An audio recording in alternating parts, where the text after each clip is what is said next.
রাজনৈতিকভাবে আওয়ামী লীগের পতন হয়েছে এবং দল হিসেবে আওয়ামী লীগের বিচার করা হবে। আওয়ামী লীগের দাফন হয়েছে দিল্লিতে এবং এই আওয়ামী লীগ বাংলাদেশের রাজনীতিতে আর কোনোদিন ফিরে আসা সম্ভব নয়। 2025 সালে এনসিপি আত্মপ্রকাশের পরই 25শে জুলাই আমরা বাংলাদেশের 64টি জেলা শহরগুলোকে সামনে রেখে আমরা জুলাই পদযাত্রা করেছিলাম। এরই ধারাবাহিকতায় আমরা এবার আবার নতুন করে জুলাই পদযাত্রা 2026 আয়োজন করতে যাচ্ছি। আমাদের প্রতিপাদ্য হচ্ছে গণভোট বাস্তবায়ন, কর্মসংস্থান ও সীমান্ত সুরক্ষার দাবিতে জুলাই পদযাত্রা 2026। আমাদের এই বিষয়ে একটি লিখিত প্রেস রিলিজ রয়েছে, আমরা সেই প্রেস নোটটি পড়ছি।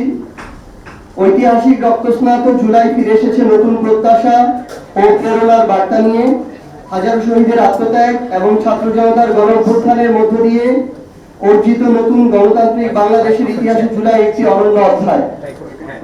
এই ঐতিহাসিক মাসকে যথাযথ মর্যাদায় স্মরণ এবং গণ-অভ্যুত্থানের আকাঙ্ক্ষা নতুন প্রজন্ম ও দেশের সর্বস্তরের মানুষের কাছে পৌঁছে দিতে দেশ গড়তে জুলাই জাগরণ শীর্ষক মাসব্যাপী কর্মসূচি ঘোষণা করেছে জাতীয় নাগরিক পার্টি এনসিপি। এর অংশ হিসেবে জাতীয় নাগরিক পার্টি এনসিপি দেশ জুড়ে 64টি জেলার 100টি উপজেলা ও পৌরসভায় গণভোট বাস্তবায়ন, কর্মসংস্থান ও সীমান্ত সুরক্ষার দাবিতে জুলাই পদযাত্রা 2026 আয়োজন করতে যাচ্ছে, যা আগামী 6 জুলাই থেকে শুরু হবে। উত্তরাঞ্চলে এনসিপির মুখ্য সংগঠক সার্জিস আলম ও মুখ্য সমন্বয়ক নাসির উদ্দিন পাটোয়ারির নেতৃত্বে এবং দক্ষিণাঞ্চলে এনসিপির মুখ্য সংগঠক হাসনাত আব্দুল্লাহ এমপি ও মুখপাত্র আসিফ মাহমুদ সজীব ভূঁইয়ার নেতৃত্বে এই পদযাত্রা অনুষ্ঠিত হবে। জাতীয় নাগরিক পার্টি এনসিপি বিশ্বাস করে জুলাই শুধু একটি মাস নয়, বরং এটি আত্মত্যাগ, গণ আকাঙ্ক্ষা, গণতন্ত্র, ন্যায় বিচার এবং নতুন বাংলাদেশ বিনির্মাণের প্রতীক।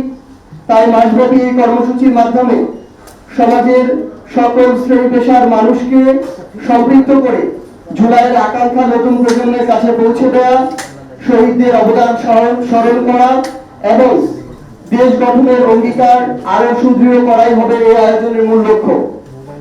দেশ গড়তে জুলাই জাগরণ কর্মসূচির অংশ হিসেবে জুলাই পদযাত্রা 2026-এ দেশের সর্বস্তরের নাগরিক, তরুণ সমাজ, সাংস্কৃতিক কর্মী, পেশাজীবী, শিক্ষার্থী সহ সকলকে স্বতঃস্ফূর্তভাবে অংশগ্রহণের জন্য আহ্বান জানাচ্ছে জাতীয় নাগরিক পার্টি এনসিপি। আমরা ইতিমধ্যে আপনারা জানেন যে প্রথম ধাপে স্থানীয় নির্বাচনের প্রস্তুতির একটি অংশ হিসেবে আমরা বাংলাদেশের 100টি উপজেলা এবং পৌরসভায় আমাদের প্রার্থী ঘোষণা করেছি। সেই 100টি উপজেলা এবং পৌরসভাতেই আমরা আমাদের এই জুলাই পদযাত্রা করছি, যা 64টি জেলাকে টাচ করবে।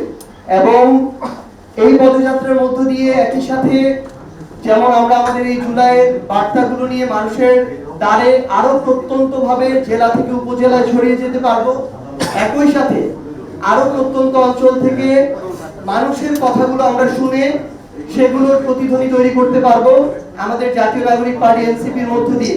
পাশাপাশি যেহেতু এনসিপি মাত্র অল্প কিছুদিন আগে আত্মপ্রকাশ হয় একটি রাজনৈতিক দল, এখনো 2 বছর পূরণ হয়নি, সেই জায়গা থেকে এর মধ্য দিয়ে আমরা ওই স্থানীয় পর্যায়ে যারা আমাদের প্রার্থী রয়েছে তাদেরকে স্থানীয়ভাবে পরিচিত করে তোলা, সাংগঠনিক সক্ষমতা সেটি যাচাই করা এবং এই উপলক্ষে প্রোগ্রাম আয়োজনের মধ্য দিয়ে ওই উপজেলায় এনসিপির নতুন করে একটি অবস্থান তৈরি করা, এটিও আমাদের এই কর্মসূচিতে আমরা উপজাত হিসাবে পাবো বলে আমরা আশা করছি। তো সেই জায়গা থেকে আপনাদেরকে আমরা এনসিপির পক্ষ থেকে আহ্বান জানাই যে গতবার আমাদের ইলেকট্রনিক এবং প্রিন্ট মিডিয়ার সম্মানিত সাংবাদিক ভাই বোনেরা আপনারা পুরো দেশ জুড়ে আমাদের সাথে ছিলেন, অনেক কষ্ট করেছেন। আমরা আমাদের এই মূল প্রতিপাদ্য যেটি রয়েছে এটির পাশাপাশি আরো অন্যান্য বিষয় যেমন নিত্য প্রয়োজনীয় দ্রব্যমূল্যের ঊর্ধ্বগতি, গ্রামাঞ্চলে মানুষ প্রচন্ড বিদ্যুৎ সংকটে ভুগছে, আমরা মাঠ পর্যায়ে যখন দেখি সার থেকে শুরু করে কৃষকের প্রয়োজনীয় যে জিনিসপত্রগুলো, কীটনাশক, প্রত্যেকটির দাম সিন্ডিকেটের কারণে অনেক হারে বৃদ্ধি পাচ্ছে। আমরা দেখতে পাচ্ছি সরকারের পক্ষ থেকে রাষ্ট্রীয়ভাবে যে সুযোগ সুবিধাগুলো দেওয়া হচ্ছে সেটা শুধুমাত্র একটি দল, ক্ষমতাসীন দল বিএনপি নেতা কর্মীদেরকে দেওয়া হচ্ছে। বিএনপি 50% ভোট পেয়ে এবার নির্বাচিত হয়েছে, তাহলে বাকি যে 50% মানুষ, যাদের মধ্যে অনেকে আছে অত্যন্ত নিডি, যারা অত্যন্ত একটা কঠিন সময় পার করছে, সেই মানুষগুলো এই সুযোগ সুবিধাগুলো পাচ্ছে না। তাহলে এই বিষয়গুলো আমরা শুনতে এবং তুলে ধরতে মাঠ পর্যায়ে যাচ্ছি। আপনারা এই জায়গায় আমাদের সাথে পূর্বের মতো থাকবেন, এটা আমাদের প্রত্যাশা। এবং এই কর্মসূচির অংশ হিসেবে আমরা 16 তারিখে যখন আমরা রংপুরে থাকবো, উত্তরাঞ্চলের আমাদের যে টিম সেটি পদযাত্রায় রংপুরে থাকবে 16 তারিখে সকালে 10টায়। আমরা যেদিন আমাদের জুলাই শহীদ দিবস, যেদিন আমাদের ভাই আবু সাইদকে হত্যা করা হয়, সেদিন আমরা আবু সাইদের কবর জিয়ারতের জন্য যাব এবং দোয়া মোনাজাতে সেখানে কর্মসূচিতে অংশগ্রহণ করব। পাশাপাশি 15 জুলাই আমরা কুড়িগ্রামে একটি কৃষক সমাবেশ করতে যাচ্ছি একই সাথে আমাদের পদযাত্রার অংশ হিসেবে। এবং সেই ঐতিহাসিক কৃষক সমাবেশের মধ্য দিয়ে জাতীয় নাগরিক পার্টি এনসিপির আরেকটি উইং, আরেকটি অঙ্গ এবং সহযোগী সংগঠন জাতীয় কৃষক শক্তির সেদিন আত্মপ্রকাশ ঘটবে। তো এই হচ্ছে আমাদের জুলাই পদযাত্রার আজকের যে প্রেস ব্রিফিং এর মূল কথা। আমাদের আজকের প্রেস রিলিজের অংশ এবং আমাদের পুরো পদযাত্রার যে আমাদের একদম রোড ম্যাপ, এটা আমরা আপনাদেরকে দিয়ে দিব।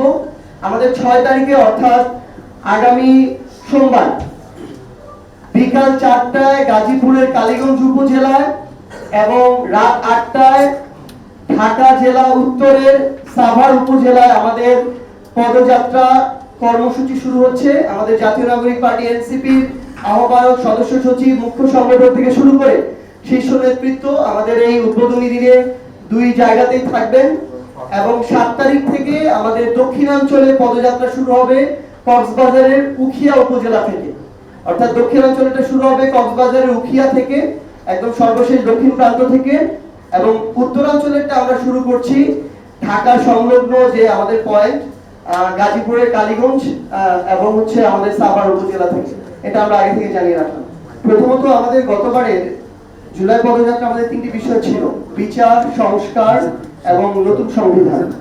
তো সেখানে আমাদের এই যে বিচারিক প্রক্রিয়া, এই চলমান প্রক্রিয়াটি আমাদের কর্মসূচির প্রত্যেকটা বক্তব্যের অংশ এবং আমাদের রাজনৈতিক কর্মসূচির অংশ। এটা শুধু পার্টি হিসেবে জাতীয় নাগরিক পার্টি এনসিপির চাওয়া নয়। আমরা মনে করি যারা জুলাই অভ্যুত্থানে অংশগ্রহণ করেছে, যেই দলেরই হোক, যেই ধর্মের হোক, যেই মতের হোক, প্রত্যেকেই তাদের জায়গা থেকে চাইবে যে আমাদের এই যে প্রয়োজনীয় সংস্কারগুলো, যেগুলো গণভোটে রায় হয়েছে, সেই সংস্কারগুলো হতে হবে। এবং যারা এই স্বৈরাচারী শক্তি ছিল, যারা এই গণহত্যার নির্দেশদাতা, গণহত্যার সাথে জড়িত, তাদেরকে বিচারিক প্রক্রিয়ার মধ্যে নিতে হবে। আমরা আজকে আমাদের স্বরাষ্ট্রমন্ত্রী জনাব সালাউদ্দিন আহমেদের বক্তব্য শুনেছি। সেখানে শহীদ পরিবার এবং জুলাই যোদ্ধা আমাদের যারা রয়েছেন তাদেরকে নিয়ে যে আয়োজনে আমাদের মাননীয় প্রধানমন্ত্রীও ছিলেন, সেখানে স্বরাষ্ট্রমন্ত্রী জনাব সালাউদ্দিন আহমেদ স্পষ্টভাবে বলেছেন যে আওয়ামী লীগ হচ্ছে গণহত্যাকারী রাজনৈতিক দল। রাজনৈতিকভাবে আওয়ামী লীগের পতন হয়েছে এবং দল হিসেবে আওয়ামী লীগের বিচার করা হবে। আওয়ামী লীগের দাফন হয়েছে দিল্লিতে এবং এই আওয়ামী লীগ বাংলাদেশের রাজনীতিতে আর কোনোদিন ফিরে আসা সম্ভব নয়।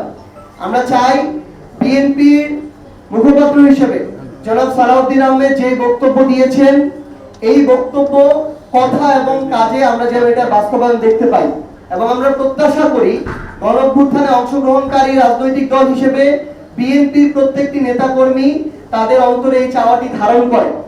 অল্প কিছু আমরা সোশ্যাল মিডিয়ার বিভিন্ন মাধ্যমে আমরা দেখতে পাচ্ছি যে বেশ কিছু মানুষ, যাদের নাম বলে আমরা তাদেরকে ওই গুরুত্বটুকু আরোপ করতে চাই না, তারা জুলাইকে নিয়ে বা এই অভ্যুত্থানকে নিয়ে স্বৈরাচারের পক্ষে, খুনিদের পক্ষে, গণহত্যাকারীদের পক্ষে, যারা 1400 মানুষকে খুনের নেতৃত্ব দিয়েছে, শাপলায় গণহত্যা ঘটিয়েছে, পিলখানায় গণহত্যা একটা ঘটিয়েছে, এই মানুষদের পক্ষে যারা এখনো সাফাই গায়, এটা আমাদের আসলে সামগ্রিক, আমরা যারা জুলাই একসাথে অংশগ্রহণ করেছিলাম, সেটা বিএনপি বলেন, জামায়াত বলেন, এনসিপি বলেন, অন্যান্য রাজনৈতিক দল আছে যারা বলেন, এটা আমাদের সামগ্রিক একটা দায়বদ্ধতা যে আমরা ওই সকল গোপন এবং প্রকাশ্য এই খুনিদের দোষর এবং তাদের সহযোগীদের এখন পর্যন্ত বিচার নিশ্চিত করতে পারেনি।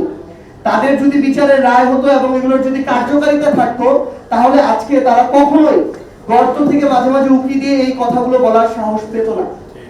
ঠিক যেমনি ভাবে আমরা মনে করি যে আমাদের ভাই শহীদ শরীফ ওসমান হাদি, তাকে দিনে দুপুরে প্রকাশ্যে হত্যা করা হলো, সবকিছুর ফুটেজ আছে, তার হত্যাকারীদেরকে ভারতে গ্রেফতার করা হলো, মাসের পর মাস চলে যাচ্ছে, তাদেরকে ফিরিয়ে এনে যখন বাংলাদেশে, যেটা শুধু বাংলাদেশ না পুরো বিশ্বে একটা সাড়া ফেলে দিয়েছিল, পুরো বিশ্ব বিবেককে নাড়িয়ে তুলেছিল, সেই আসামিদেরকে যখন এনে বিচার নিশ্চিত করা যাচ্ছে না, তখন আসলে ওই গণহত্যাকারীর সহযোগীরা কিংবা গণহত্যার দোষরা এভাবে সাহস পাবে, আস্ফালন শুরু করবে।